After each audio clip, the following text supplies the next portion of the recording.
वसाऊ। ऐसो पंचणमो यारो सर्व पावर्पणासिनो। मंगलानि च सर्वेसिं परमं मंगलम्।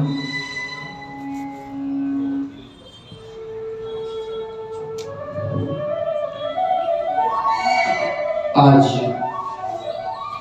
एक ऐसी कथा सुनाने जा रहे हैं कि जिन्होंने किसी भी स्थिति में धर्म को नहीं छोड़ा। अरे सब छोड़ दे तो छोड़ दे, लेकिन धर्म को नहीं छोड़ना चाहिए। आज की जो कथा हम प्रारंभ करने जा रहे हैं लगभग 3 दिन तक चलेगी। कथा का जो हमारा जो विषय इसके अंदर मूल जाएगा, जो कथा के चरित्र नायक है वो है जिनदत्त श्रेष्ठी। जिनदत्त श्रेष्ठी उनकी ये कथा है।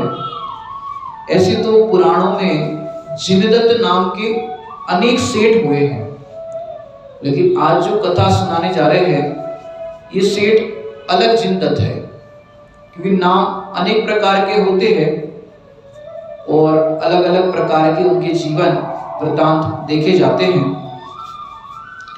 तो जिनदत्त नाम के सेठ जी की ये कथा है और वो सेठ जी षट आवश्यक का पालन करते थे। षट आवश्यक का पालन उनके जीवन में, हालांकि प्रत्येक जैनियों के जीवन में षट आवश्यक होते हैं, लेकिन किसी के जीवन में किसी आवश्यक की मुख्यता होती है, किसी की गौणता होती तो सारी है, लेकिन किसी की अधिक मुख्यता। किसी को पूजा करने में बहुत रस आता है, कोई 5 पूजा करता है। किसी को स्वाध्याय में रस आता है, किसी को दान में आता है, किसी को तप करने में, तपस्या करने में लगता है, किसी को त्याग में लगता है। हालांकि होते सब है, लेकिन मुख्यता किसी की होती है। समझ में आया कि नहीं आया? मुख्यता किसी की होती है। जो हमारे चरित्र नायक है जिनदत्त श्रेष्ठी, उनकी दान की मुख्यता थी। किसकी मुख्यता थी? दान की मुख्यता थी। आइए हम पहले कथा प्रारंभ करते हैं, फिर विषय देखते हैं। दान का महात्म्य भवी तुम्हें दिखाते हैं, सृष्टि जिनदत्त का मंगलकारी चरित्र सुनाते हैं। सुनो जी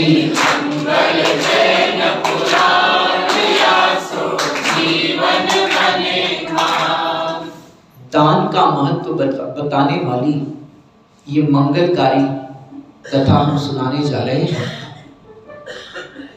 आप चरणान योग के ग्रंथों को देखो तो दान के अंदर 4 प्रकार के दान का बहुत विस्तृत वर्णन मिलेगा। सभी को 4 प्रकार के दान पता ही होंगे, क्योंकि जब 10 लक्षण पर्व आते हैं और 10 लक्षण पर्व में जब त्याग की चर्चा होती है तो दान की बात भी साथ में हो ही जाती है। कौन कौन प्रकार के 4 होते हैं? आहार दान, औषध दान, अभय दान और ज्ञान दान। ये 4 प्रकार के दान। और वर्तमान परिप्रेक्ष्य में हम देखते हैं कि कोई भी अपने को निर्माण कार्य करना है, कोई भी आयोजन करना है, तो उसमें धन आदि की भी आवश्यकता पड़ती है। तो हम उसको भी एक दान की श्रेणी में ले लेते हैं कि भाई हम कुछ नहीं कर पा रहे तो हम राशि दे करके काम कराएं। तो ऐसी व्यवस्था चलती है, उसकी थोड़ी चर्चा अपन बाद में करते हैं। दान का महात्म्य यहाँ पर दिखाएंगे। उस सेठ जी कैसे दान देते थे, क्या करते थे। सेठ जी का नाम क्या था? जिनदत्त। आइए उनका जीवन कैसा है। एक विशाल नगर माही सृष्टि करे निवास, परोपकारी विनयशील में धर्म का वास। श्रावक क्रिया करते दान मुख्य कर्तव्य दिखाए। सृष्टि जिनदत्त का मंगलकारी चरित्र सुनाते हैं।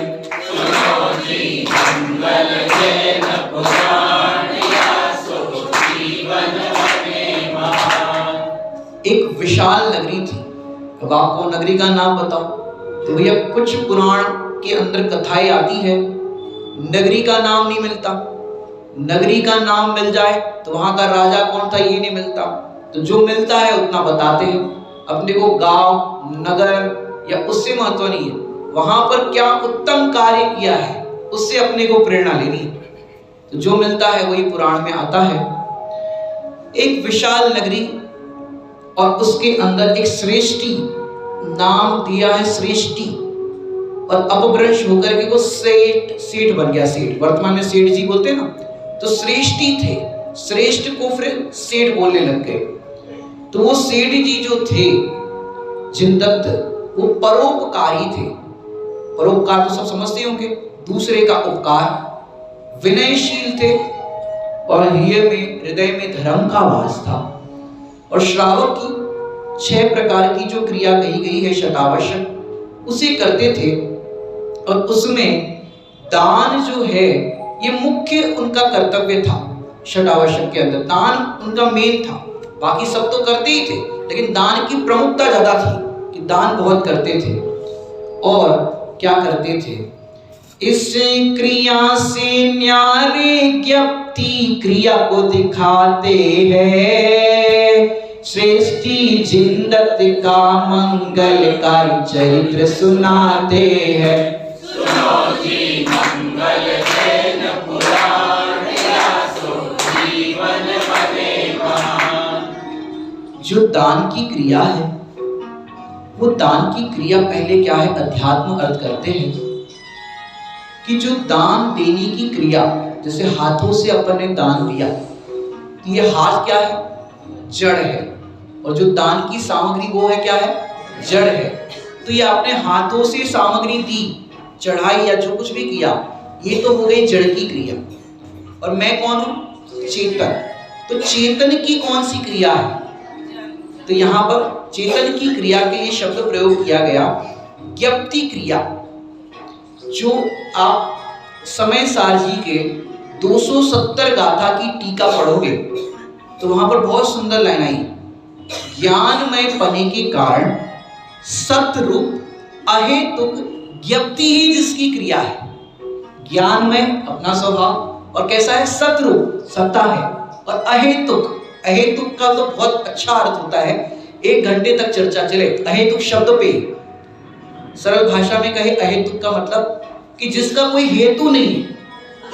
अग्नि गर्म क्यों है बताओ, शक्कर मीठी क्यों है, नमक खारा क्यों है, सूर्य पूर्व की दिशा से क्यों उदित होता है, कोई हेतु नहीं है। हमारे साथ ऐसा क्यों हुआ, हमारा पाप का उदय क्यों आया, अहेतु, कोई हेतु ही मतलब सारा परिणाम अहेतु। तो जो अहेतु, सतरूप अहेतु और ज्ञप्ति, ज्ञप्ति माने जानन जानन जानन जानन जानन हो रहा है, यही मेरी क्रिया है। दान देने की क्रिया मेरी नहीं है। पहले परमार्थ अर्थ करते हैं कि निश्चय पूर्वक व्यवहार बिठाएंगे अपन। और वो श्रेष्ठी धर्मात्मा थे, सम्यक दृष्टि थे, दान देते थे, विनयवान थे, परोपकार थे, लेकिन दान को क्या मानते थे, मैं तो मात्र उसका ज्ञाता हूं, अकर्ता अनुभव करते थे वो सेठ जी। और उनका भले ही बाहर में दान का मुख्य कर्तव्य था, लेकिन क्या करते थे, सब करे पर भेद विज्ञान। ये हमारी बात, सेठ जी का तो भेद विज्ञान था। सब करे पर भेद विज्ञान, स्वपर का नाही करे।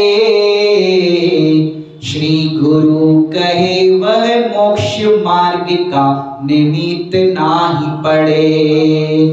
पुण्य बंद ही होता जिसका फल संसार दिखाते हैं। सृष्टि जिनदत्त का मंगलकारी चरित्र सुनाते हैं। सुनो जी मंगल जैन पुराण, सो जीवन और सेठ जी ऐसे दान देते थे। लेकिन भैया दान भी देने के लिए भेद विज्ञान होना चाहिए। दान देने के लिए भेद विज्ञान यदि ना हो तो जीव को अंदर में कर्तापन रहता है। जब भी कोई रिश्तेदार आए और आपने समझो मंदिर में कोई काम कराया हो तो रिश्तेदार को पहले क्या दिखाओगे? भगवान नहीं दिखाओगे। अरे यहाँ आना, ये जो स्वाध्याय भगवान है इसका ये हमने ये काम करा, ये काम करा, ये करा, ये कर्तापन। भगवान भी विराजमान कराए हो ना तो आपको लगेगा भैया ये पारसनाथ भगवान अपने भगवान है, हमारे भगवान है, और बाकी वाले अपने नहीं है। मैंने देखो वहां भी प्रतिमा में अंतर करता है, ये मेरे भगवान, ये फलाने काका साहब के, ये इनके। अरे भैया तुम्हें वहां बीतरागी परमात्मा नजर नहीं आ रहे? ये सब मेरे भगवान हैं। अंदर से जब ये अंदर का कर्तापन छूटे और सभी भगवान नजर आए, जिनको प्रतिमा में सब भगवान नहीं दिखते हैं, तो मैं भगवान और ये सब भगवान कहां से दिखेंगे? और वो श्रेष्ठी भेद विज्ञान करते थे दान देते हुए भी। किसको दिया, क्या दिया याद ही नहीं। समझो कोई सेठ जी को नमस्कार करे, सेठ जी आपने बिटिया की शादी कराई थी, याद नहीं, अच्छी बात है, चलो सब ठीक है, ऐसा बोलो। दान देने वाला भूल जाए किसको दिया, क्या दिया, और अपने को अंदर में क्या रहे, अरे देखो इनको हमने ये दान दिया था, थैंक यू भी नहीं बोला, इन्हें ऐसा भी नहीं करा। अरे कैसे श्रेष्ठी, विनयवान, परोपकारी, पूरे गांव में, मैंने श्रेष्ठ शब्द ऐसे ही नहीं दिया, श्रेष्ठी कि पूरे गांव के इतने बड़े श्रेष्ठी, किसी का कोई भी दुख दर्द हो, बिटिया की शादी करनी है, साहब क्या करें, बिटिया की शादी कर, अरे ले जाओ, खूब है, अरे इनकी जो व्यवस्था है कर लो। और सेठ जी ने बोल दिया, फिर कुछ सोचना नहीं। सेठ जी को बोला, सेठ जी 25 तारीख की शादी है, ठीक है आप निश्चित होकर के जाइए। अब वो सामने वाला व्यक्ति, माने इतना सेठ जी का प्रभाव था, वो सोचे नहीं कि 25 तारीख को बारात आएगी, इनने तो कुछ कही नहीं, जो उनकी व्यवस्था में होती। सेठ जी आपको कुछ नहीं करना है, आप तो तैयार खड़े रहना स्वागत करने के लिए, बाकी सब टेंट लग जाएगा, मिठाई सब हो जाएगी। ऐसा प्रभाव था श्रेष्ठ का। और वो सेठ जी तो भेद विज्ञान करते थे, अपने लिए प्रेरणा दी कि हम सब करें पर भेद विज्ञान ना करें सो पर का। तो श्री गुरु कहते हैं कि मोक्ष मार्ग का निमित्त भी नहीं पड़ता। अब मंद कसाय है तो थोड़ा बहुत पुण्य बंद हो जाएगा, लेकिन पुण्य बंद क्या है? बंध शब्द सुनना बराबर, पुण्य बंद, निर्जरा नहीं कह रहे, बंद हो रहा है। और बंद का फल क्या है? संसार। सरल सा है, बंद है, चाहे पुण्य बंद हो चाहे पाप बंद हो, दोनों क्या है? संसार है, मोक्ष नहीं है, बंद है। और हमें क्या करना है? मोक्ष की प्राप्ति करना है। सेठ जी तो इतने कार्य करते हुए भी मुख्य कार्य तो अपना भेद विज्ञान करते थे। षट आवश्यक में मुख्य कार्य दान और अंदर के कार्य में भेद विज्ञान, ये उनका चलता था। और क्या हुआ? चंचल लक्ष्मी का उपयोग दानादि माही लगाए, उदय बदला धन घटता हुआ दिखाते हैं। सृष्टि जिंदत का मंगलकारी चरित्र सुनाते हैं। सुनो जी मंगल जैन पुराण व्यासो जीवन भले महान। सेठ जी के पास सरल भाषा में कहे तो उनके द्वारे पर कोई भी व्यक्ति आए तो खाली हाथ वापस नहीं जाता था। कोई भी आस लेकर के आता था, जो भी अपनी परिस्थिति लेकर के आता था, खाली हाथ नहीं गया एक भी बार। चाहे वो मुस्लिम मंदिर के कार्य हो, चाहे बाहर के कोई भी कार्य हो, दान की बात आए, हाँ साहब तुरंत, जैसे आपने बताया था एक अपने समाज के भैया, तो ऐसे वो परोपकार के कार्य में, भैया आगे आ जाओ, थोड़ा बीच के गैप नहीं छोड़ो, ये अगर आ जाओ, हाँ देखो भैया और आगे आ जाओ, और आगे आ जाओ। इसके लिए मैं सिद्धांत बताओ, आपको लंबी दूरी की यात्रा करनी हो बस के अंदर, लंबी जर्नी, अब लंबी जर्नी की यात्रा करनी हो तो आप बस ड्राइवर के निकट बैठते हो कि पीछे वाली सीट पर बैठते हो? बोलो भाई, पीछे वाले को, चश्मा वाले भैया आगे आ जाओ। हाँ हाँ, उठ के आ जाओ, उठ के आ जाओ। सिद्धांत समझ में आया क्या कह रहे कि हम क्या करते हैं, ड्राइवर के निकट की सीट, क्यों, पीछे बैठने में क्या होगा, लंबी यात्रा में धक्के लगेंगे, डचके लगेंगे, स्पीड ब्रेकर आएंगे तो पीछे वाले को। ऐसे ही पीछे बैठते हैं और ये कथा प्रवचन सुनते हैं और थोड़ा बहुत आंखें बंद करके विचार करने लगे कि ऐसा क्या हुआ, और डचके लगना शुरू हो गए और सब हंस रहे हैं। फिर आप भी हंसी में शामिल हो जाओगे, लेकिन किस बात पे हंस रहे हैं ये नहीं पता, डचके लग रहे हैं ना। और सामने बैठते हैं तो वक्ता से आई कांटेक्ट होते हैं, जो जो हम दृश्य बताते जाते हैं वो आपके स्मृति पटल पर आंखों पे दिखते हैं। ऐसा दृश्य, सेठ जी दिख रहे हैं, दान दे रहे हैं, सब कुछ दिखता है आपको। तो वो सेठ जी, जो लक्ष्मी है वो चंचल है, सुना होगा आपने पाठों में, वेश्या सम लक्ष्मी अति चंचल, या का कौन पतियारा, कि जैसे वेश्या का कौन पति, ऐसे ही लक्ष्मी भी चंचल है, इसका कौन पतियारा। कभी आपके जेब में है, कभी किसी और के जेब में चली जाए, इसका क्या भरोसा। इसलिए यहां पर श्रेष्ठी कहते हैं कि हम तो वो लक्ष्मी का दान आदि में ही उपयोग करते, क्योंकि देखो जितना हमारे पास है वो काम का नहीं, जितना आपने इन्वेस्ट किया। जैसे अपन लौकिक भाषा में कहो, आपके पास तिजोरी में रखा हुआ धन है तो क्या होगा, एक का डबल होगा। जितना आप इन्वेस्ट करोगे उतना बढ़ता है, इन लोक में रीति है। ऐसे ही ये धन का आप दान आदि में इन्वेस्ट करोगे तो रिटर्न क्या आएगा, बढ़ेगा कि नहीं बढ़ेगा। इसका भी थोड़ा सा खुलासा करते। एक रीति तो यह है कि आपका पुण्य बंधेगा और बढ़ेगा, पुण्यवान होगा। अब दान में भी एक परिस्थिति ऐसी है, जैसे लोग में भीख मांगने वाले कहते हैं तुम 2 रुपया दोगे तो वो 10 लाख देगा, 2 लाख देगा। सुना होगा आपने पुराने फिल्मों में कि तुम 2 रुपया देगो तो 10 लाख देगा, माने इतना देगा वो। तो वहां तो रिटर्न की बात चलती, लेकिन हमारे सिनागम में ऐसी बात लिखी जो अन्यत्र नहीं मिलेगी। क्या कि आप दान देते हो, 4 प्रकार के दान की बात की ना। अगर आप किसी को औषध दान करते हो, क्या करते हो, औषध दान, तो फिर क्या होगा, आपने किसी को औषधि दान दिया तो फिर क्या होगा, मिलेगा रिटर्न में, मिलेगा, फल मिलेगा कि नहीं मिलेगा, मिलेगा, बताओ, मिलेगा।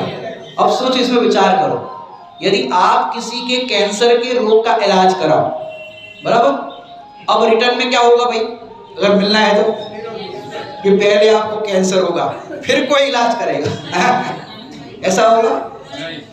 अपने यहाँ तो ऐसी विधि है भैया, ज्ञान की बात करें तो ज्ञान दान का फल केवल ज्ञान है, आपको किसी से कुछ सीखना नहीं पड़ेगा। ज्ञान दान का फल केवल ज्ञान।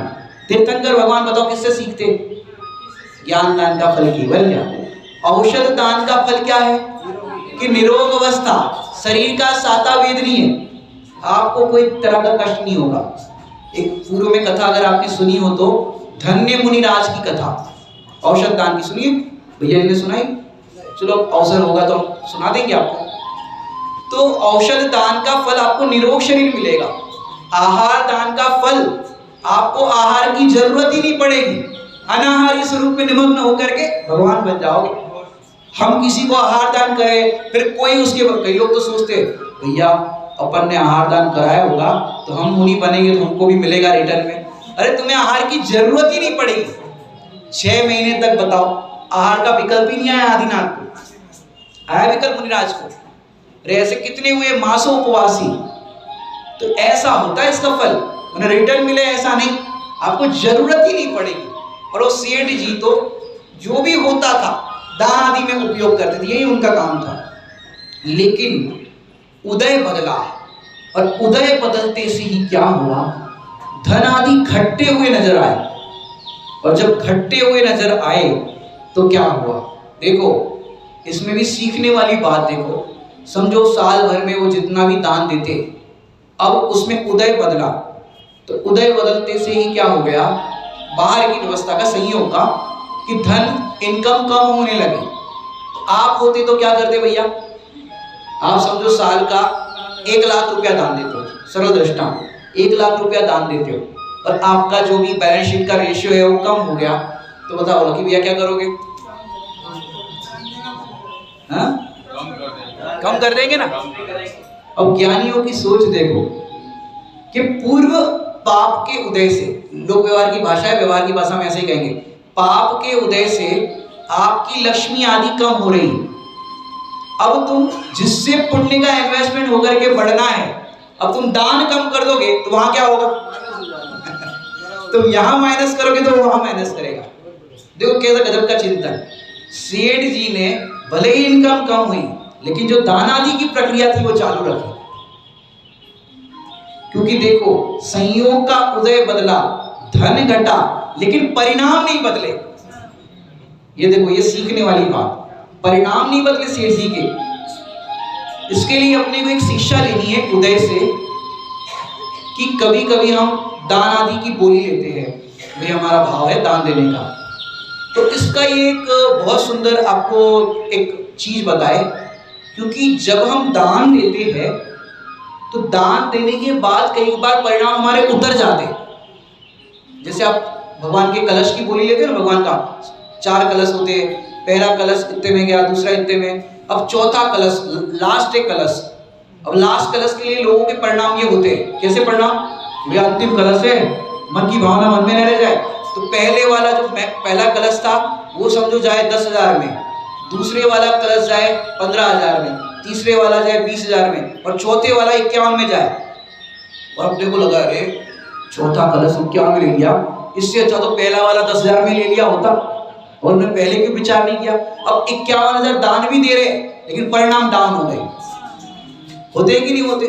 अरे कलश तो वही है, वही करना था अपने को, और उन्होंने पहले माइंड लगा दिया होता तो पहली बोली ले लेते। तो परिणाम हमारे अप डाउन हो जाते। एक जतारा नाम का गांव है, नाम सुना है? झांसी के पास जतारा है। वहां की बहुत अच्छी चीज समझ में आई। वहां पर लोग समझो बोली लेनी है ना, भगवान के अभिषेक की या कोई बोली, पहले जेब में पैसा लेके आते, समझो आज मेरा भाव है 11,000 की बोली लेने का, और क्या करते हैं? बोली लेते हैं, पहले पैसे पे करते हैं, फिर वस्त्र बदलते हैं, फिर अभिषेक करते हैं। देखो आप लौकिक में भी कोई कार्य करते हो, फर्स्ट पे देन यूज करते हो कि नहीं करते? पहले पैसे चुकाते हो फिर उसका लाभ लेते हो। अरे मंदिर के काम में अपन क्या करते हैं? अरे बाद में चुकाएंगे, बाद में चुकाएंगे, मैंने एक अच्छा आपको एक बताते हैं, फिर अपने परिणाम देखो। एक आपने प्रेमचंद जी बजाज साहब का नाम सुना होगा, कोटावाली। माने कहीं भी कोई कार्यक्रम हो रहा हो तो दान के लिए बहुत अच्छी स्वीकृति उनकी आ जाती है। वो क्या करते हैं, जब वहाँ उपस्थित होते हैं या जिस भी तरह से वहाँ आते हैं कार्यक्रम के जो उद्घाटन आदि में, तुरंत वो चेक देते हैं, जो भी उसके होते हैं उनको चेक दे दिया। बोले साहब बाद में दे देना, इतनी क्या जल्दी है, सब हो जाए। बोले मैं मेरा सफर कार से करता हूँ, अभी मैं ये प्रोग्राम अटेंड करके घर जा रहा हूँ, कदाचित रास्ते में मेरा एक्सीडेंट हो गया और मेरे बच्चे या आपने भी सम्मान के कारण मांगा नहीं दान, भाई मांगने अच्छी बात नहीं है, उनके बच्चों को पता होगा तो वो दे देंगे, लेकिन मैंने दान के परिणाम किए और मेरा एक्सीडेंट हो गया और मैं तो दान नहीं दे पाया, तो भैया इसका माथे किसके माथे जाएगा ये पाप? कि बोल दिया वो तो निर्मल है, भगवान के लिए जो भी व्यवस्था के लिए मेरा हो गया, वो पहले दान पे कर देते भैया मेरा आज कल क्या हो जाए पता नहीं, ये दूसरी पर्याय हो गई आपकी, और आपके माथे का तो चढ़ा हुआ है ना बिल, बोले हम तो पहले ही पे कर देते। जतारा का एक आपको बताया कि इस तरह से वो पहले ही पे करते और फिर उसका लाभ लेते। मैंने बहुत अच्छी चीज है, आपको दान देने की भावना ही है, जितनी व्यवस्था है उतनी दान की ले लो। और एक बात, जैसे बोलियां लगती है, एक अच्छा आइडिया बताया आपको, जैसे बोली स्टार्ट हुई 1100 2100 जैसे जिसकी जहां व्यवस्था हो, अब समझो 21,000 पे बोली छूटी 1 2 3, और उसके पहले 19,000 चल रहा था समझो, तो अगली जब नेक्स्ट बोली स्टार्ट होगी तो 19,000 से होती, फिर से 1100 से या उससे नहीं करते। अब कारण बताओ कोई कि भैया 19,000 वाले ने तो भावना बनाई दी थी ना मेरे को लेना है, उसके परिणाम तो हो ही गए थे, तो 19,000 से स्टार्ट करेंगे। अब 19,000 में उसको बोली मिल गई, अब उसके पहले वाला समझो 15 वाला हो तो अगली बोली 15 से होगी, क्योंकि उसके भाव तो हो ही गए थे दान के। अब बोली मिली नहीं मिली, फिर हमारे भाव तो हो गए ना, हो गया काम। बोलो टाइम भी कितना बचेगा आपका, टाइम मैनेजमेंट भी देखो, बड़ा आयोजन है, कार्यक्रम है, टाइम कितना बचेगा, तुरंत फटाफट 15, उसके बाद 11 बोले थे 11, भाई तुमको लेना है, उसके आगे किसको बोलना है, नहीं बोलना है, हो गया काम, 1 2 3, टाइम भी बचेगा, परिणामों की भी सार्थकता होगी, फिर उसके परिणाम भी रुक जाएंगे। समझ आया कि नहीं आया? तो दान है, उस दान को बहुत भक्ति पूर्वक दिया जाता है। ये नहीं कि भाई हम बाद में चुका देंगे, अरे पहले उनके तो लाओ, उनके तो पिछले 10 लक्षण के बाकी है, अरे पहले उनके तो लाओ भैया, उनके मत, उनको इनके मत सोचो, तुम अपने जो बोले वो लगाओ, उनका परिणाम वो भोगेंगे। क्योंकि देखो दान बहुत उत्कृष्ट चीज है, दान के जो परिणाम है, जो परिग्रह के प्रति हमारी आसक्ति का भाव है ना, वो आसक्ति को घटा करके हम देव गुरु धर्म की सेवा के लिए लगाते, समर्पण के लिए लगाते। यदि हम आसक्ति नहीं छूटी और अपन ने बोल दिया अरे काम करते, ये पैसा यहाँ इन्वेस्ट करते हैं, मुनाफा हो जाएगा फिर दे देंगे, अरे भैया बिजनेस नहीं होता धर्म में, आपने बोले उतना धन अलग कर दो, पहले चुका दो, आपकी हालत खराब हो जाए, बाहर में आर्थिक व्यवस्था बिगड़ जाए और धन खत्म हो जाए, फिर क्या करोगे? इसलिए भैया निर्माल्य का द्रव्य घर में रखने लायक नहीं, पहले ही चुकाओ, या तो बोलो ही मत, कोई कर रहा हो तो अनुमोदना, भैया बहुत बढ़िया आपने अच्छी बोली ली, बहुत अच्छा कार्य कर दिया, अनुमोदना करो, और बोलो तो तुरंत ये काम करो। ये सेठ जी की भी ऐसी प्रणाली थी, तुरंत काम करते थे। और एक दिन ऐसा उदय बदला, दान देने की तो भावना खूब रहती थी, धीरे धीरे उनका धन घटने लगा। ऐसे और आपको बहुत चीजें मिलेंगी जो शतावशक में दृढ़ होते हैं। एक दिल्ली के अंदर पंचम काल की घटना, एक सेठ जी थे, कुचामल नाम के सेठ जी, क्या नाम है? उनका प्रतिदिन देव दर्शन पूजन आदि का शतावशक का नियम, और सेठ जी थे तो पुरानी घटना है, बहुत साल हो गए, और बड़े बड़े सेठ जी के घर पे गृह चैत्यालय हुआ करते थे, बहुत बड़ा बंगला और बाहर यहाँ पे जैन चैत्यालय होता था। उस टाइम पे हिंदू मुस्लिम या बाहर में दंगे हो रहे थे। अब दंगे के कारण सब बहुत बिगड़ गया था वातावरण। सेठ जी उस समय धोती दुपट्टा पहन के तैयार हो गए। उनके मुनीम जी बोले, सेठ जी पहले धन को तो सुरक्षित कर लो, अभी बाहर दंगे चल रहे, कोई बंदूक लेकर के हथियार लेकर के आया, क्या करोगे? सेठ जी बोले, भाई पूजा का टाइम हो गया हमारा। बोले आप पूजा करें और चाबी मांगी तो डिस्टर्ब होगा कि नहीं होगा? बोले ठीक है।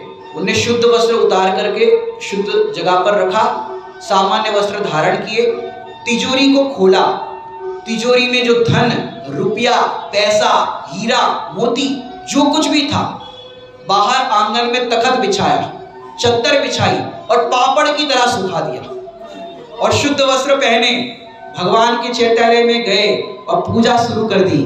जय जय नाथ परम गुरु हो, आत्म आत्म में रम जाए, आत्म परमात्म बन जाए, परम सुख हो। जय जय नाथ परम सुख हो।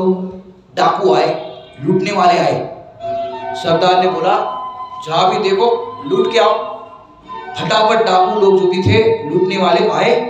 जैसे ही घर में आंगन में प्रवेश किया, पापड़ की तरह सब सोना चांदी ज्वेलरी रुपया पैसा पापड़ की तरह सूख रहे। चद्दर के 4 छोर पकड़े, सरदार के पास गए। सरदार बोला, इतनी जल्दी लूट के आ गए और इतना सारा माल? बोले हाँ, यहाँ पर बहुत बड़ा बंगला है, कोठी है, वहां से लूट के आ गए। बोले कोई था नहीं, कहां से ले आए? बोले आंगन के अंदर सूख रहा था ये सब। बोले क्या बात करते हो, कोई नहीं था वहां पे? बोले उस मकान का, उस कोठी का मालिक सेठ जी जिनेंद्र भगवान जैनी था। जिनेंद्र भगवान की ऐसी भक्ति कर रहा था, ऐसी अर्चना कर रहा था कि उसने पीछे मुड़ के देखा तक नहीं। हम उठा रहे थे, इतना सब ये कर रहे थे, पीछे मुड़ के देखा ही नहीं, बस भगवान के सामने। तुम हो पूज्य पुजारी, मैं बस भेद करूंगा स्वाहा, बस अभेद में तन्मय होना और सभी कुछ स्वाहा। ऐसी पूजा में तन्मय था, हम तो भूल ही गए लूटने आए। ये तो इसने बोला अरे जल्दी करो पूजा पूरी हो जाएगी। हम भी पूजा को देख करके हम भी तन्मय हो गए थे। वो डाकू लोग बोले, सरदार बोला अरे मूर्ख, लूटने के लिए तुम्हें जैनी का ही मकान मिला था, सारा धन वापस जाओ, जिस स्थान से उठाया वहीं पर रखो और पहरेदारी करो जब तक सेठ जी की पूजा ना हो जाए। ये पंचम काल की सच्ची घटना है। और वो खड़े रहे, सेठ जी आराम से अपनी पूजा दैनिक टाइम से पूरी की। और फिर मुनीम साहब खड़े थे, बोले क्या हुआ, ये कोई लेके नहीं गया, तुम बोल रहे थे आया है कोई। बोले सेठ जी आए तो थे। बोले लेके नहीं गए। बोले लेके भी गए। बोले वापस। बोले हाँ। बोले जैनी का प्रामाणिक धन हमें नहीं पचेगा, वापस करके गए। कि जैनी ऐसे होते। अब आपको लगता है भैया हमारा कम आया, हमारा नुकसान हो गया, हमारा घाटा हो गया, हमारा ये हो गया।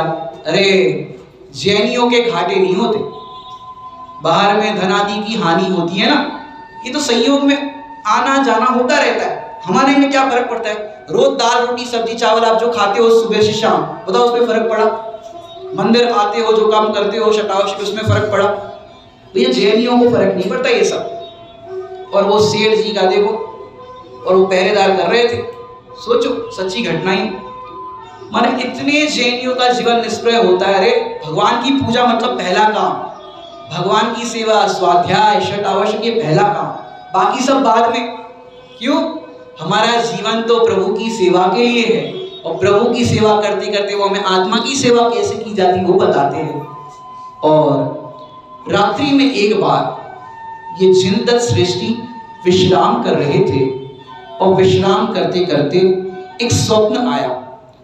आया स्वप्न शीघ्र ही तुम्हारे, दारिद्र्य दिन आएंगे। क्या होगा?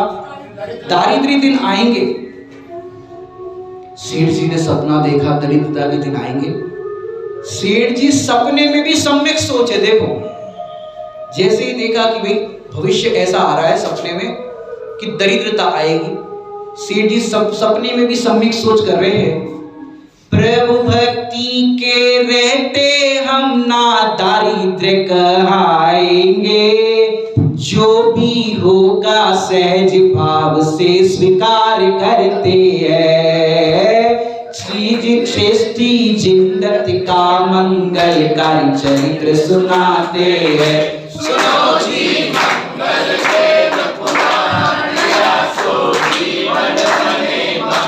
और जैसे ही सेठ जी को पता चला कि ऐसे ऐसे दारिद्र्य दिन आने की बात है, अब सोचो आपको ऐसा सपना आए तो क्या करोगे? दान इतना दे रहे हैं, इतना इतना दान देंगे, सब चला जाएगा, क्या होगा भाई? तो सपना आया है। और कई लोग बोलते सवेरे सवेरे का सपना सच्चा होता है, बोलते ना इतने बजे का ब्रह्म मुहूर्त वाला सच्चा होता है। सेठ जी ने सपना देखा कि दरिद्रता के दिन आएंगे, लेकिन सम्यक सोच, अरे जिसके हृदय में पंच परमेश्वरी भगवंतों की भक्ति है, जिनके हृदय में शत आवश्यक के पालन करने के लिए अंदर में उत्साह है, उनके दरिद्रता के दिन कभी नहीं आते। हम सोचते मोदी जी ने कहा अच्छे दिन आएंगे, मोदी जी का नारा है अच्छे दिन आएंगे। पंडित राजेंद्र कुमार जी जबलपुर वाले, सभी उनका नाम जानते होंगे, यहाँ पर आए ना, आए। उनने अच्छे दिन आएंगे जो मोदी जी ने कहा, उसी पर उन्होंने एक भजन गाया, बहुत सुंदर। क्या कहा? समय सार जी जिन्हें भाग गया, समय सार जी जिन्हें भाग गया, वे तो बड़े किस्मत वाले हैं। इसीलिए तो कहता हूँ अच्छे दिन आने वाले हैं, इसीलिए तो कहता हूँ अच्छे दिन आने वाले। जिनको जिनवाणी के वचन भागे, जिनको सच्चे देव शास्त्री गुरु की हृदय में भक्ति है। अभी सेठ जी का देखो कितनी भक्ति थी, एक परमाणु, एक सिक्का तक वो डाकू लेके नहीं जा पाया, सभी परमाणु वहां रख दिए। बताओ, आपको यदि सच्ची देव शास्त्र गुरु की भक्ति होगी ना, आपको कोई कुछ नहीं ले जा सकता। शिरोंजा बाई का नाम सुना होगा आपने, गणेश प्रसाद जी वर्णी जी की धर्म माता, सम्मेद शिखर जी की यात्रा करने के लिए गई और वहां उनके घर पे डाका पड़ गया। उस जमाने में आटे दाल चावल के उसमें अपन अंगूठी वंगूठी सब सामान रखते थे, पुराने लोग उसमें रखते थे जो भी सामान होता था। अब उनके घर पर डाका पड़ा, पड़ोसी ने तार लिखा, सम्मेद शिखर जो भी व्यवस्था थी किसी के हाथों पहुंचाया, आपके घर पे डाका पड़ गया। अब आपको ऐसा कॉल आए, मैसेज आए, तो आप क्या करोगे भैया? अरे भैया लॉकर से सामान निकाल के आए थे, तिजोरी में पड़ा है, ऐसा है ऐसा है, सब चिंता होगी कि नहीं? वही यात्रा तो भगवान दूसरी बार आ जाएंगे, जय हो पारसनाथ भगवान, यही से वंदना।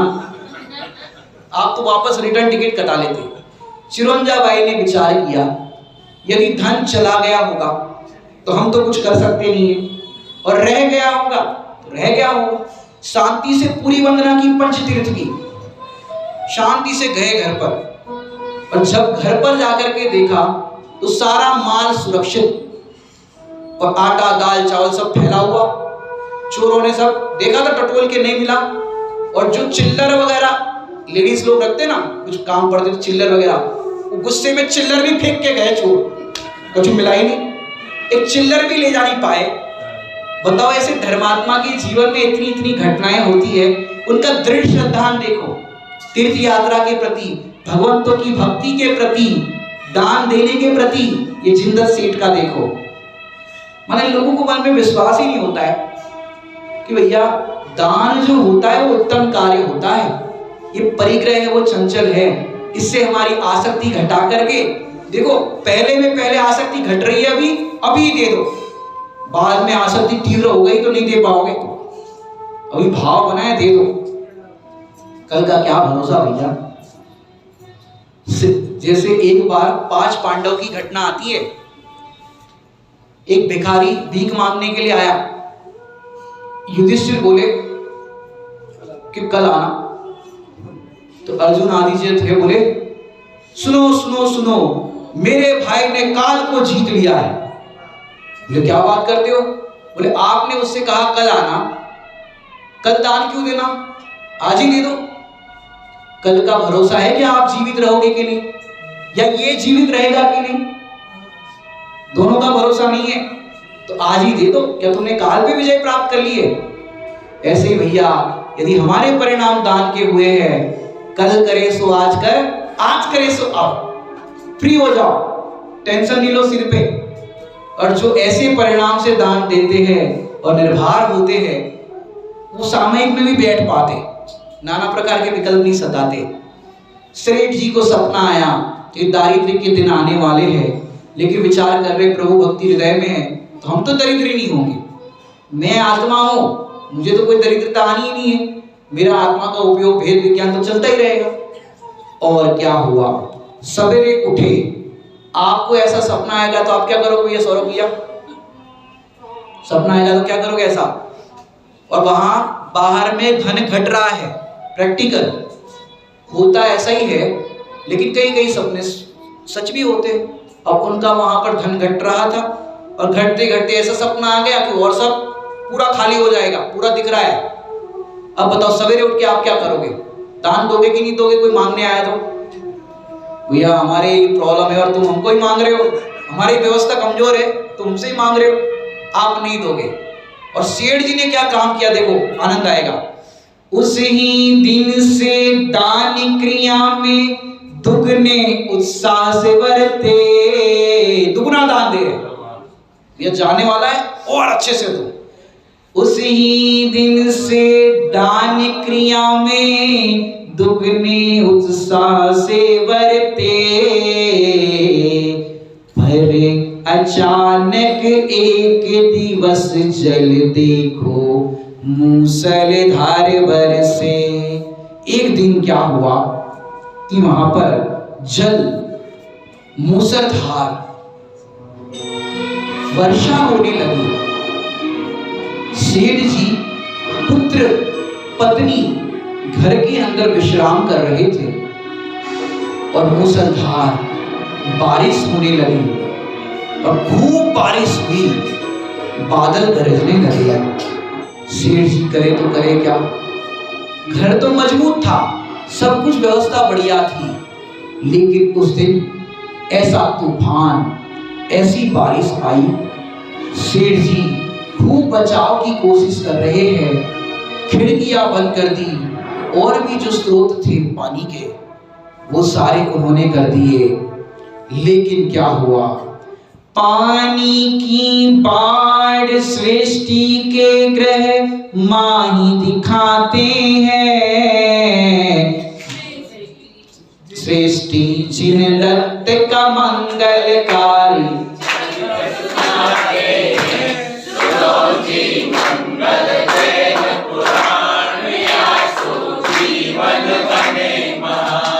और उनके यहाँ पर बाढ़ आ गई और बाढ़ के कारण पूरा उनका बहने लगा और बहते बहते धीरे धीरे क्या हुआ, सेठ जी का पूरा जो खजाना था वो खजाना का भी दरवाजे सब हिलने लगे। और क्या होता है, सेठ जी खूब पकड़ करके सब रख रहे हैं, पुत्र भी सब पकड़ करके रख रहे हैं, लेकिन पकड़ने पर भी क्योंकि जो होनहार है, होनहार बलवान जब होती है तब कितने ही प्रयास करो, वो प्रयास करने पर भी हमसे कुछ नहीं हो पाता। और उसी समय बाढ़ का जो प्रवाह था वो तीव्र होने लगा और खूब पानी अचानक सेठ जी के घर में प्रवेश कर गया। और क्या हुआ, संपूर्ण खजाना बहता जा रहा, परिवार था सुरक्षित, दोनों पुत्र सेठानी धर्म भावना से रक्षित, सृष्टि सब ज्ञाता भाव से देखते जानते हैं, सृष्टि जिन्नत का मंगलकारी चरित्र सुनाते हैं। सुनो जी मंगल जैन पुराण, यासो जीवन बने महान। ऐसी तीव्र बाढ़, और उस तीव्र बाढ़ में कचरा बह रहा है घर का, कूड़ादान भी बह रहा है, और एक के बाद एक सोने के सिक्के बह रहे हैं, असनफिया बह रही है, आभूषण बह रही है। यहां तक कि उस घर के अंदर जो सोने के चांदी के बर्तन थे, सोने की थालियां थी, सोने की कटोरियां थी, वो भी बर्तन हिल हिल के पानी के प्रवाह में बह रहे थे। उसमें एक पुत्र बोला, पिताश्री मेरी थाली जा रही। वो थाली को पकड़ने की कोशिश कर रहा, थाली को पकड़ रहा है, लेकिन सेठ जी उसे समझाते हैं, बेटा तुम कितने ही पकड़ने की कोशिश करो, अब ये कुछ रुकने वाला नहीं, क्योंकि स्वप्न में मैंने देख लिया है सब खत्म हो जाएगा, हम दरिद्र हो जाएंगे, सपना में देखा है, कुछ नहीं कर सकते।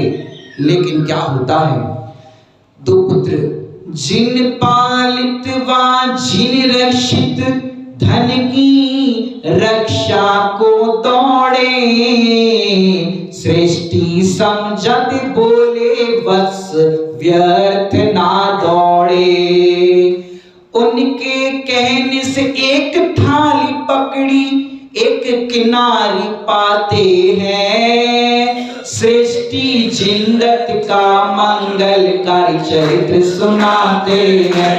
सुनो जी मंगल जैन पुराण, यासो जीवन बने महान।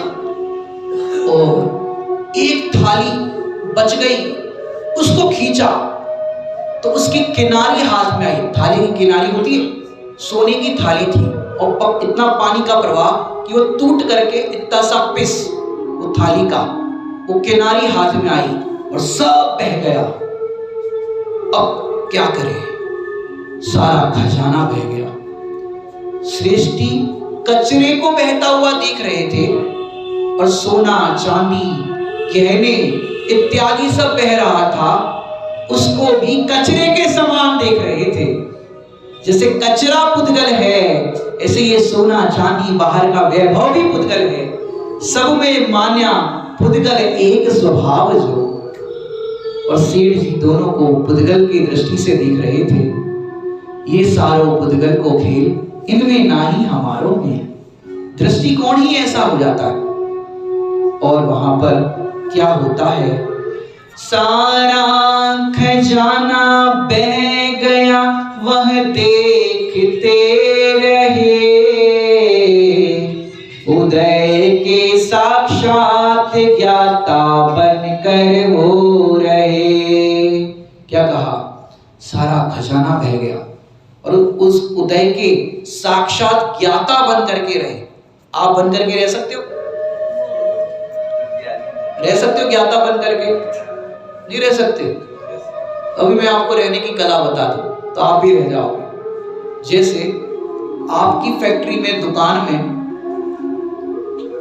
10 लाख का माल पड़ा हो और आपकी 40 लाख की इंश्योरेंस की पॉलिसी हो, फायर पॉलिसी, फायर होते हैं ना, आग लगी हो और 10 लाख का माल पड़ा हो और 40 लाख की पॉलिसी हो और वो मिलेगा आपको। बताओ, वो आग लगने वाले दृश्य को ज्ञाता बन करके देख सकते हो कि नहीं देख सकते?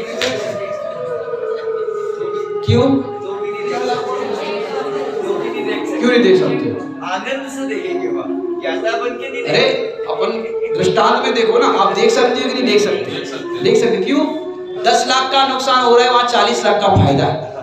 ऐसे ही ज्ञानी 10 लाख का नुकसान हुआ, उसे अपना नुकसान नहीं देखते, लेकिन उस नुकसान के पीछे हम वर्तमान में संक्लेश परिणाम, आकुलता के परिणाम करेंगे, ये हमारा असली नुकसान है। जो हुआ ये तो कर्म का उदय है, उदय है ना, जो भी हुआ है परिणाम वो तो कर्म का उदय है। वर्तमान में हम संक्लेश परिणाम, आकुलता के परिणाम, अरे बेटा बचाओ, थाली बचाओ, ये करो, बचने वाला है नहीं। और जो रहना है वो उतना रहेगा, वो ले जाएगा नहीं, काहे की आकुलता करे। ज्ञानी इस कॉन्सेप्ट को अच्छी तरह से जानते हैं, आकुलित नहीं होते हैं। सृष्टि बोले सब उदय का कार्य है, प्रभु जी कहते हैं।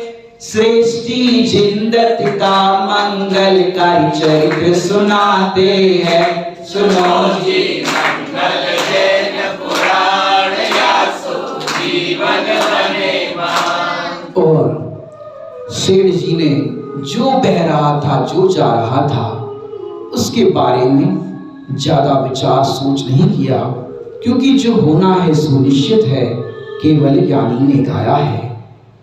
और वहां क्या होता है, प्रातःकाल, क्योंकि बाढ़ पूरे नगरी में आई थी, पूरे गांव में आई थी, इनके पास इतना खजाना था, गांव के लोग कष्ट में हो तो सबकी व्यवस्था होती थी, लेकिन इनका खजाना पूरा बह गया। और जो खाने पीने की जो सामग्री थी वो थोड़ी बची हुई थी, खाने पीने की बच गई, जितना पुण्य का होता था उतनी रह गई। अब सवेरे सवेरे गांव के लोग जिनकी व्यवस्था कमजोर थी, थोड़ी बहुत सामग्री थी उनकी, वो भी चली गई। सब लोग सेठ जी के पास लाइन लगा करके आशा लेकर के आए, सेठ जी कल बाढ़ आई, सब कुछ बह गया, अब करे तो करे क्या? आप ही हमारे माई बाप हो, आप ही अन्नदाता हो, लोग की भाषा सुनी होगी। सेठ जी कुछ मदद कर दो, बच्चे भूखे हैं, कुछ खाने के लिए दे दो। बताओ, अब आपके पास थोड़ा बचा है, क्या करोगे? अरे भाई, तुम्हारे घर में अकेले बाढ़ आई है, हमारे घर में यह देखो पूरा बह गया। एक तो उसको बोलोगे भैया इतने दिन से हम तुम्हें दे रहे, तुम थोड़ा थोड़ा हमें दो, बात करते हो, मैंने उसको 2-4 सुना दोगे आप।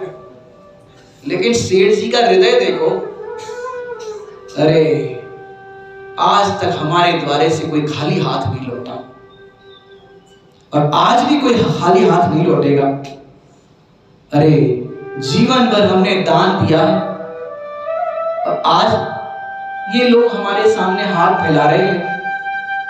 अरे कोई कष्ट की बात नहीं, सबके लिए हम जितनी व्यवस्था बन सकती है उतनी करेंगे। और क्या किया देखो, आज दान दो भेद ज्ञान का, जासो समता उर्वरते।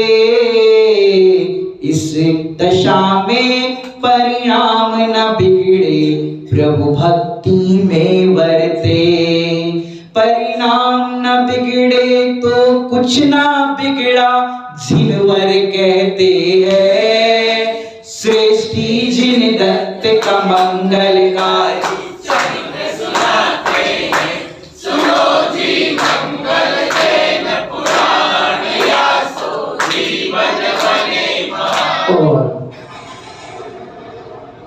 तूफान ऐसा आया था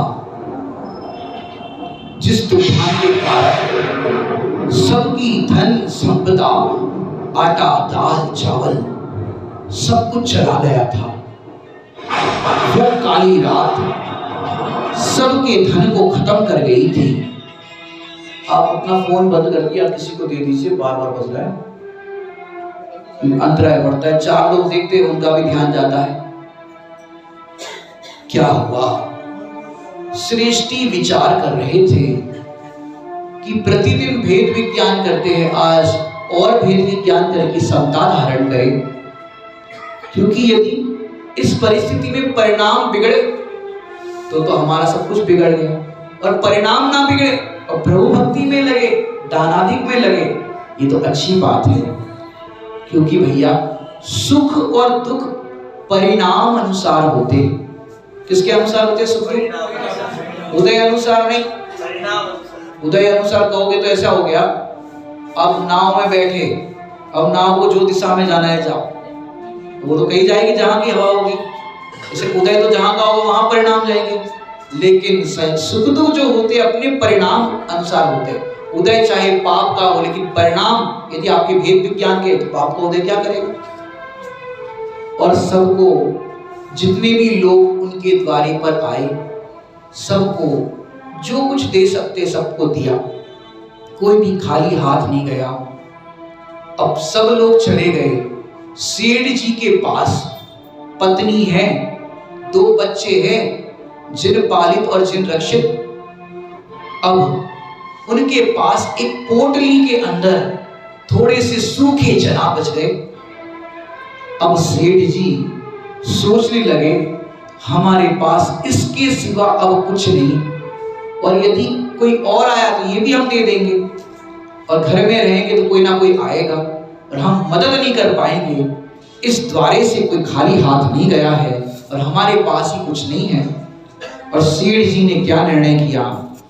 कुछ बचा हुआ धन दे विदेश को चले दिए, प्रभु भक्ति का प्रसाद देखो प्रसन्नता ही लिए।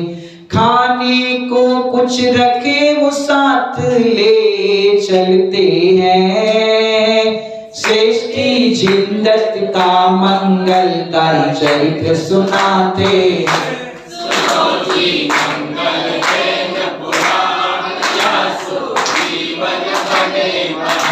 और वो सेठ जी के पास जितना भी था सबको दे दिया। खाने के लिए बस सूखे चने पोटली में रखे थे, और जो टुकड़ा मिला था थाली की किनार का, सोने का टुकड़ा, जरा सा टुकड़ा तो ऐसा पकड़ने में आया, और कोई हल्की वाली थाली नहीं थी, बहुत बड़े सेठ जी थे तो मोटी वाली थाली थी, बड़ी वाली, उसका एक टुकड़ा आया हाथ में। सेठ जी ने सोचा चलो कोई बात नहीं, इतना है, विदेश जाते कोई दूसरी जगह, वहां पर देखेंगे, इसको बेचेंगे, करेंगे, कुछ व्यवस्था बनाएंगे अपनी, जो कुछ भी है। सेठ जी पगड़ी पहनते थे तो पगड़ी में ही उसको ऐसा करके बांध लिया। दिख रहा है कि नहीं दिख रहा सबको? बांध लिया यहाँ पर पगड़ी में, आगे का वो ऐसा। और जिनके यहाँ पर हजारों लोग भोजन करते थे, कोई खाली हाथ वापस नहीं आता था, और आज वे भूखे प्यासे बिना चप्पल के, बिना मोजड़ी जो भी पहनते थे, सब बह गया, कुछ बचा नहीं, और वो बिना चप्पल जूते के निकल पड़े। क्या होता है? सोने की थाली की किनारी पगड़ी में बांधी, प्रभु भक्ति वस्तु स्वरूप विचारी, मन की गति थामी। बहता खजाना, अब खजाना जो बह गया था ना पानी के प्रवाह में, उसका क्या हुआ? बहता खजाना एक सेठ के जहाज में उछले, ऐसा उछल रहा है, और उछल करके उसके खजाना उसके जहाज में आ रहा है। पाकर इतना वैभव खुशी सो नगर में आते हैं, सृष्टि जिन दत्त का मंगलकारी सुनाते हैं। सुनो जी मंगल जैन पुराण, या सो जीवन धर्मात्मा थे, लेकिन व्यापार आदि कार्य करते थे। तो व्यापार करने के लिए वो विदेश जा रहे थे और अपना जहाज लेकर के जा ही रहे थे। थोड़े दूर पहुंचे और पानी का ऐसा प्रवाह चला, वेव्स क्या बोलते, मोजे ऐसे होने लगे कि वो पानी के प्रवाह में पूरे जहाज में चारों तरफ कभी सोने की थाली आई, कभी बर्तन आ गए, कभी सोना चांदी के आभूषण आ गए, कभी कुछ आ गया। पूरा जहाज जो सेठ जी के सामान गया था वो पूरा एक जहाज में आ गया। अब वो धर्मात्मा सेठ जी थे, पैसा धन कमाने के लिए जा रहे थे और 2, 5, 10 किलोमीटर, 20 किलोमीटर, 50 किलोमीटर गए होंगे पानी के अंदर और पूरा जहाज धन सामग्री से भर गया। बताओ लगी भैया, जा रहे हो और ऐसा भर जाए तो क्या करोगे? अरे भाई काय को जाए इतना लंबा, वापस भाई जहाज को घुमाओ। हो गया कहाँ भाई, पूरी व्यवस्था हो गई। पर ऐसे भी नहीं लिया उन्होंने, भैया किसका है, कौन है भैया इसका मालिक, कौन डाल रहा है हमारे जहाज में, भाई क्या बात है, आएगा ही नहीं, आवाज पानी ला रहा है। तो उसके जो सेवक लोग थे वो बोले, सेठ जी ये जो सामग्री आ रही है एक के बाद एक, ये आपका पुण्य ला रहा है। बोले मेहनत तो कुछ किए नहीं, व्यापार।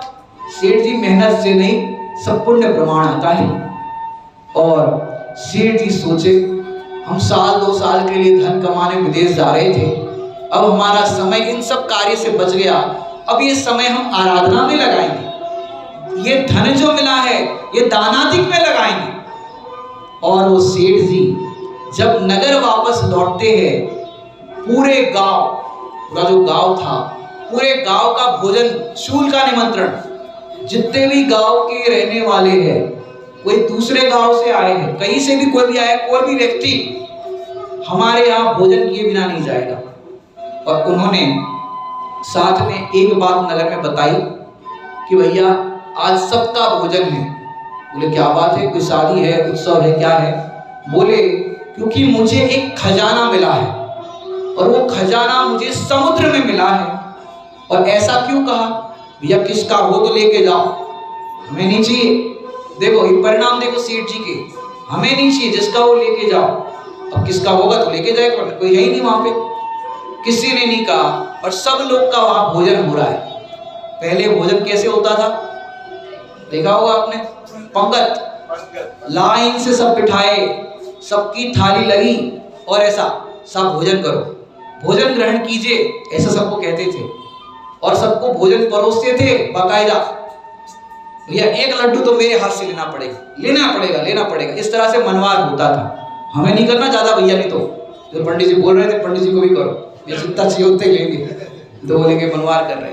देखो अब ऐसे भोजन होता था पहले, आप सबने किया होगा, आप यहाँ पे भी गाँव में प्रणाली होता है ना यहाँ पे, बहुत बढ़िया। अब ऐसे भोजन कराते थे। और आजकल एक प्रणाली ऐसी खोटी चालू हो गई है कि भोजन करने के लिए सुमा जी भाई साहब कहते हैं डफर सिस्टम, और बड़े पंडित जी कहते हैं लूटो खाओ, ये खत्म हो जाएगा जल्दी, पानी पूरी जल्दी ये खाओ, लूटो खाओ, काउंटर खत्म हो जाएगा। मैंने देखो एक करोड़पति सेठानी और कटोरी लेके, अब भैया हमें दे दो, आपने इनको दे दी, तुम साइड में आओ, हमें दे दो। एक करोड़पति सेठानी ऐसे कटोरा लेके भीख मांगती पानी पूरी के काउंटर पे।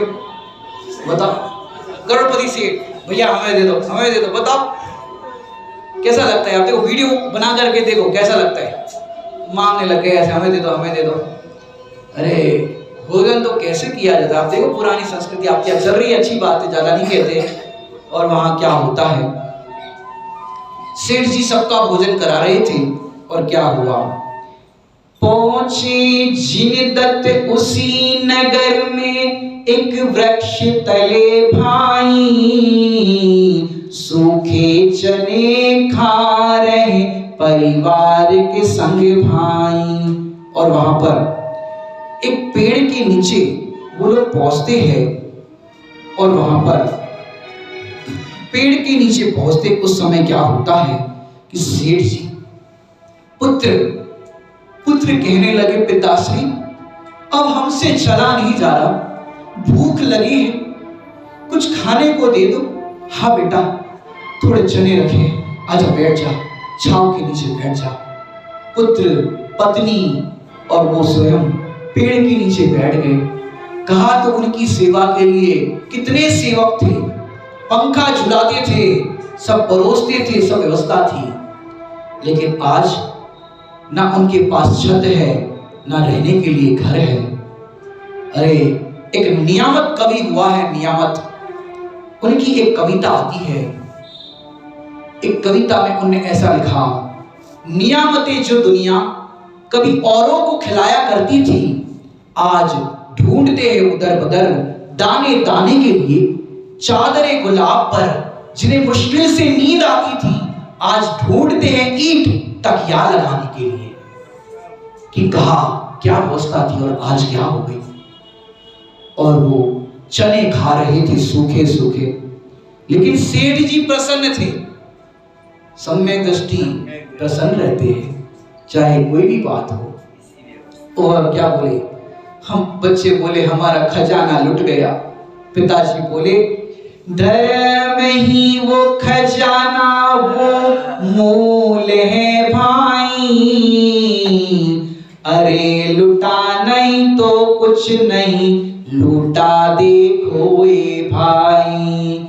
उसके रहते दुख ना किंचित भविक वेदते हैं। सृष्टि जगत मंगलकारी सुनाते हैं, सुनो जी मंगल वेद पुराण, या सो जीवन बने महान। पुत्रों से कहा, पुत्र ये धर्म है, वही हमारा असली खजाना है। अरे वो खजाना लूट गया तो लूट गया, लेकिन ये धर्म का खजाना कोई लूट नहीं सकता। ये भेद विज्ञान का, समता का खजाना कोई लूट नहीं सकता। और क्या कहते हैं सृष्टि, नहीं चंचल लक्ष्मी का विश्वास तुम करो भाई। ये विनाशिक है लख, ये योग उपयोग करो भाई। क्षण में क्षेत्र गमन करते वहां दिखाते हैं। सृष्टि जिंदत का मंगलकारी सुनाते हैं, सुनो जी मंगल जैन पुराण, या सो जीवन बने महान। और एक तरफ यह सेठ का खजाना लूटा और दूसरे सेठ को मिला। दूसरा सेठ उत्सव मना रहा है और ये सेठ भी भेद विज्ञान का उत्सव मना रहा है। और क्या हुआ देखो, जिसके खजाना पास है वो उत्सव मना रहा। मालिक खजाना का भूखा सूखा चना चबा रहा। धन की ऐसी दशा देख क्यों अपना लखते हो। सृष्टि जिंदत की मंगलकारी चरित्र सुनाते हैं, सुनो जी मंगल जैन पुराण, या सो जीवन बने महान। प्रातःकाल का ये समय था, भोजन का समय चल रहा था।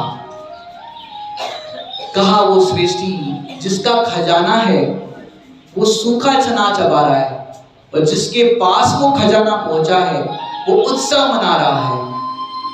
और क्या होता है, जब वे चना चबा रहे थे तब एक राहगीर आता है चलता हुआ और देखा, अरे ये सूखा चना चबा रहे, खाने की कोई व्यवस्था नहीं।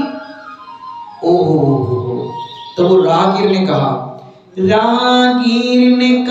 चलो सेठ के यहाँ आओ भाई।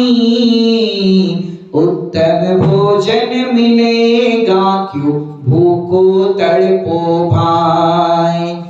पर वो सेठ जी बोले, भैया यदि उदय ही अच्छा होता तो ये लक्ष्मी काय को जाती। मन में सोच रहा है, उसको तो क्या बताए। बोले उदय खराब था तभी तो लक्ष्मी गई, तभी तो ये व्यवस्था बिगड़ी, और वहां जाके क्या हो जाएगा। वो बोले हमको नहीं आना है भैया, हम तो चने में ही ठीक है, जो पुण्य प्रमाण सामग्री बची है उसमें ही ठीक है, हमें नहीं चलना है। पत्नी बोली, अरे अपनी तो ठीक है, पर पुत्रों को भूख लगी और ये आग्रह कर रहे हैं और यहाँ पर निमंत्रण है, सब व्यवस्था है, तो जाना चाहिए। बोले मैं नहीं जा रहा, तुमको जाना है तुम जाओ। तो पत्नी और वो बच्चे तो रेडी हो गए, कोई बात नहीं। बोले मैं नहीं आ रहा। और क्या हुआ? पापोदय में नहीं सहाय का निमित्त बनते हैं, सृष्टि जिंदत का मंगलकारी चरित्र सुनाते हैं, सुनो जी मंगल जैन पुराण, यासो जीवन बने मान। सेठ जी चने ही चबाते रहे और विचार कर रहे, ये उदय की सामग्री है, प्रसन्नता से अपन इसको ही खा लो, हमको नहीं चाहिए कछु। और वो राहगीर उन लोगों को तो लेके गया और कहा कि भाई इनके ये परिवार वाले तो आ गए, पर एक व्यक्ति और है, उनको हमने खूब कहा नहीं आ रहे। सेठ जी आप ही बोलो, आपका जो उत्सव का काम है, कोई भूखा नहीं रहना चाहिए, वो चना चबा रहा है सूखा सूखा। सेठ जी बोले हम कहते भाई कोई बात नहीं, हमारी तो व्यवस्था है सब। सेठ जी गए वहां पर और आदर सहित कि भैया पूरे गांव में हम सबको भोजन करा रहे हैं, पर तुम यहाँ बैठे बैठे सूखा चना चबाओ, ये हमें बड़ा कष्ट है, आप हमारे साथ चलो। जब इतने विनय और आग्रह से कहा तो सेठ जी को भी लगा भैया कोई इतने प्रेम से कह रहा है, वात्सल्य से कह रहा है, तो किसी के वात्सल्य को ठुकराना नहीं चाहिए। बड़े पंडित जी कहते हैं कोई वात्सल्य कहे, प्रेम से कहे, तो वात्सल्य को मत ठुकराओ। क्यों? आज आपको वात्सल्य से कहने वाले मिल रहे, प्रेम से वचन बोलने वाले मिल रहे, यदि इनको ठुकराओगे तो ये कहने वाले और वात्सल्य देने वाले नहीं मिलेंगे। और उन्होंने कहा ठीक है साहब चलते हैं। भोजन करने के लिए लेकर के गए, बिठा दिया परिवार वालों को, महिलाओं में उनकी श्रीमती जी को बिठाया, पुरुषों में 2 पुत्र और पिता, पंगत में बिठा दिया, बढ़िया पाटा वाटा लगे थे। सेठ जी की इतनी व्यवस्था थी, इतना धन वैभव था, सबको बढ़िया थाली सब परोसी। और क्या हुआ कि जैसे ही सेठ जी भोजन करने के लिए बैठे और जो सामग्रियां थी ना, सब बर्तन तो खूब थे और खजाना भी खूब मिला था। और क्या हुआ? टूटी थाली देख भोजन परोसा हुआ दिखाई। वहां क्या हुआ? क्योंकि देखो पूरा गांव भोजन कर रहा है, अब अंत में वो बची थी सेठ जी के लिए, बाकी तो पहुंच गए थे, उनकी लग गई, और सेठ जी लास्ट में लेके आए ना, वो सबका तो थाली लग गई, सेठ जी लास्ट में आए। टूटी हुई थाली, वो सोने की वाली जिसका ऐसा खींचा था, वही थाली वहां पर आई। और सेठ जी देखे, अरे ये तो वही थाली है। पगड़ी से वो निकाला, मतलब ऐसा ताज जैसा नहीं पहना था, तो पगड़ी में ऐसा सेट करके रखा था, जो सबको दिखाने के लिए थोड़ी है कि ताज है, गरीब है और ताज दिखाएगा, वो अंदर ऐसे छिपा के रखा था। निकाला उसने और ऐसे ऐसा, मतलब नाप देखने के लिए वही है कि दूसरा है, और नाप देखने के लिए ऐसा ऐसा कर रहा था, तो ऐसा किया कि जुड़ गई, जैसे ज्वेलरी वाला जोड़ लेते ना, बिल्कुल वैसी, और कहीं कट भी नहीं दिख रहा है। अब क्या करोगे? जुड़ तो गई ना, अब थोड़ा निकालोगे, तो कोई बात नहीं, जुड़ गई भाई, बराबर व्यवस्थित हो गई। और क्या हुआ? निजी पगड़ी में से निकाल टुकड़ा जोड़ दिया भाई, और ऐसा ही टुकड़ा जुड़ गया एकदम बराबर परफेक्ट, एकदम ऐसा मैंने पॉलिश हो गई, वो एकदम जुड़ गया, सब उदय की व्यवस्था है, जुड़ जाता है, और वो जुड़ गया। कुत्ते में बच्चा बोला, जिन पालित और जिन रक्षित, पिताश्री ये तो वही थाली है हमारी। बोलो, उन्होंने कहा मौन रहो बेटा वरना हाल होगा बेहाल, मार लगाई जाएगी बेटा चोर सब कहते हैं, सृष्टि जिन दत्त का मंगलकारी सुनाते हैं, सुनो जी मंगल जैन पुराण, यासो जीवन बने मान। और वहां क्या होता है?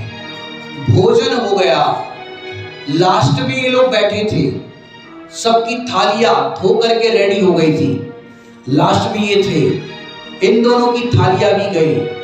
लास्ट में सेठ जी बैठे थे, तो भोजन में लास्ट बैठे तो लास्ट में नंबर आएगा, वो थाली भी दी। और वहां सैनिक लोग सोने की थालियां काउंट कर रहे थे एक के बाद एक। और जब वो भी उठ गया सेठ, माने जो लुटा हुआ पिटा हुआ, और थालियां गिनी, और परोसने वाले को ध्यान था इनकी थाली टूटी परोसी थी सोने की, और थालियां काउंट करने में कम पड़ गई। बोले वो टूटी थाली तो मिली नहीं। तो सैनिक का जो मेन मुखिया था बोला किसको परोसी थी? बोले वो सेठ जा रहा है उसको परोसी थी। सैनिक पीछे दौड़ते हैं और जाकर के सीधा पकड़ते हैं और उसको मार लगाते हैं। थाली कहाँ है हमारी? थाली दे। टूटी थाली दी थी तुझे, कहाँ है थाली? थाली दे। और उसको पकड़ करके मारते हैं। और जो नगर सेठ था उसको विकल्प आया, अरे भैया क्यों मार रहे हो? उत्सव का समय है और क्यों मार रहे हो? और वहां मार लगाई जा रही है। और सेठ जी ने तो लगा दिया, फिर अपना नहीं समझा कि ये धन मेरा है, ना ही कुछ कहा और ना ही सेठ जी कुछ कहेंगे। अब उसको मार पड़ रही है। एक तरफ वो नगर सेठ वहां से सोच रहा है कि क्यों मार पड़ रही है। अब सेठ जी बताएंगे नहीं कि मैं ये सब खजाना है उसका मालिक हूं, कि बताएंगे तो अभी कथा पूरी हो जाएगी और अभी 3 दिन तक चलना है। अब क्या होगा? सेठ जी को मार पड़ रही है, कैसे बचेंगे? नहीं बचेंगे।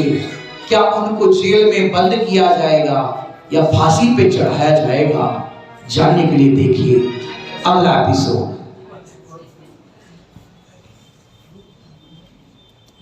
ये कथा तो नहीं होगी सबके लिए। दान का भी बहुत इसमें महत्व अच्छा बताया है, काफी प्रेरणाएं आपको दी है।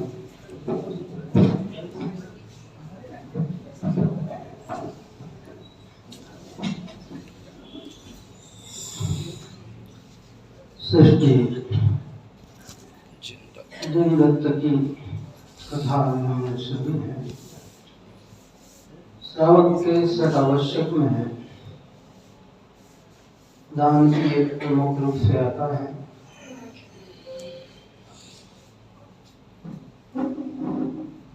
धर्म बढ़े सो धन बढ़े, धन बढ़ मन बढ़ जाए, और मन के बड़े सब बड़े, बढ़त बढ़त बढ़ जाए। जहाँ धर्म बढ़ता है वहाँ सहजता से धन भी बढ़ता है, और जब धन बढ़ता है तो मन और बढ़ने लग जाता है। एक से एक अच्छे कार्यक्रम, एक से एक अच्छे कार्य करने की भावना होती है, और बढ़ते बढ़ते एक दिन आत्मा से परमात्मा बन जाता है। धर्म घटे सो धन घटे, धन घट मन घट जाए, और मन के घटे सब घटे, घटत घटत घट जाए। कि जब मन धर्म अगर हमारा घट रहा है तो ऑटोमेटिक धन घटने लग जाएगा। वो क्योंकि धन जो है वह पुण्य का उदय है। हमारे यहाँ कहते हैं कि लक्ष्मी जो है वो पुण्य की दासी है। काय की दासी है?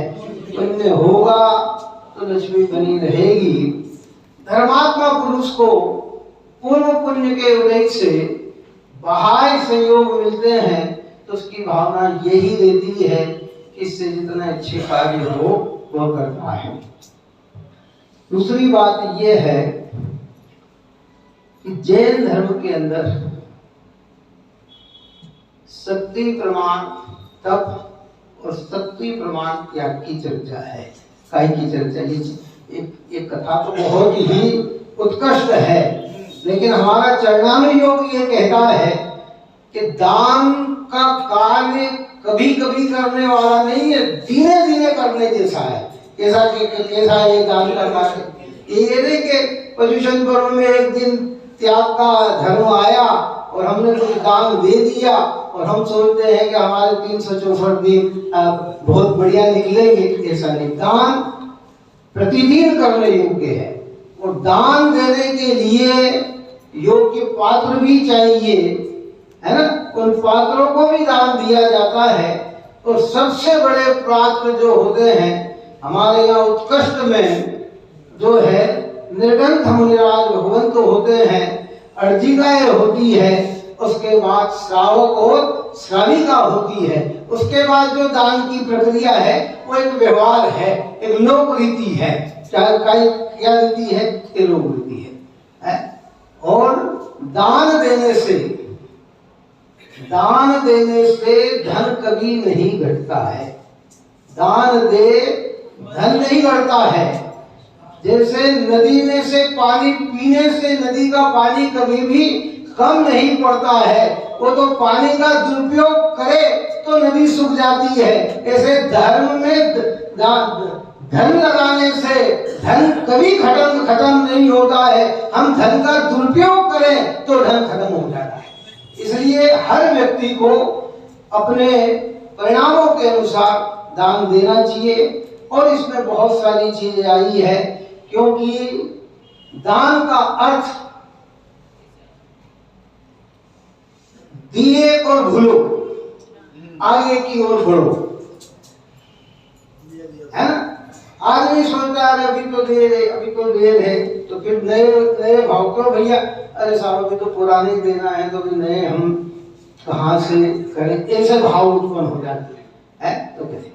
और एक और दान की प्रक्रिया हमारे भाले जी में लिखा है कि दान दे वो क्या, मैं दान दिया अभिमान ठान, उसके फल पर नहीं दिया ध्यान, पूजा की वरदान मांग, कैसे मिलता संसार। मैं दान दिया अभिमान को, दान जब भी दिया जाता है विनय से दिया जाता है। अच्छा, दान लेने वाले बड़े होते हैं कि दान देने वाले बड़े होते हैं? अब दोनों है इसके अंदर, बात आ नहीं समझ में, प्रयोजन है खाली बस। कहाँ कौन बड़ा है? मुनिराज को अगर हम दान देते हैं तो बड़े कौन है? देने वाला बड़ा है कि लेने वाले बड़े हैं? ये बड़े हैं। और जब उनको दिया जाता है, आहार आदि दान दिया जाता है, तो वो बड़ी विनयता के साथ दिया जाता है। ज्ञानियों को दान दिया जाता है तो बड़ी विनयता के साथ दिया जाता है, सरलता के साथ दिया जाता है। अंतिम बात कहूँगा कि 4 दानों में धन का दान कहीं नहीं लिखा है। क्या लिखा है? 4 दान में आहार दान हो गया, औषधि दान हो गया, अभय दान हो गया और ज्ञान दान हो गया। लेकिन वर्तमान में जो धन का दान है, ये चारों की पूर्ति करता है, इसलिए वो धन का दान भी दान। देखो, सबसे बड़ी श्रेष्ठता बात है कि धन का दान क्यों आज वर्तमान में कीमती है। आप और हम जो भी दान देते, पहले तो धन कितनी मेहनत से कमाया जाता है, बात आ रही समझ में। दूसरा, उस धन के लिए थोड़े पैसे के लिए ये लोगों से झगड़ सकता है, भाई बंधु से झगड़ सकता है, रिश्तेदार नातेदार से झगड़ सकता है। तो वो दान को अच्छे कार्य में लगाता है तो उसके परिणाम में कितनी उज्ज्वलता है। जो कार्य हम पीड़ित होकर संग्रह करें और उसको सहजता से धार्मिक कार्य में खर्च करें तो वो एक बहुत बड़ा महत्व रखता है, इसलिए उसकी महत्ता है। आप और हमें हर समय इन बातों का ध्यान रखना चाहिए कि जीवन हमारा बेकार न चला जाए। बहुत महान पुण्योदय से मनुष्य जीवन मिला है, तो देव धर्म गुरु की आराधना में, और जहाँ देव धर्म गुरु का विकास हो, जहाँ आत्म कल्याण का विकास हो, वहाँ सहज रूप में उमंग भाव से इस जीव को उसमें समर्पित रहना चाहिए। यही मंगल भाव। निज निज में बताई अनंत उपकार, उसके लिए जिन वाणी माँ को वंदना शत बार है, वंदना शत बार।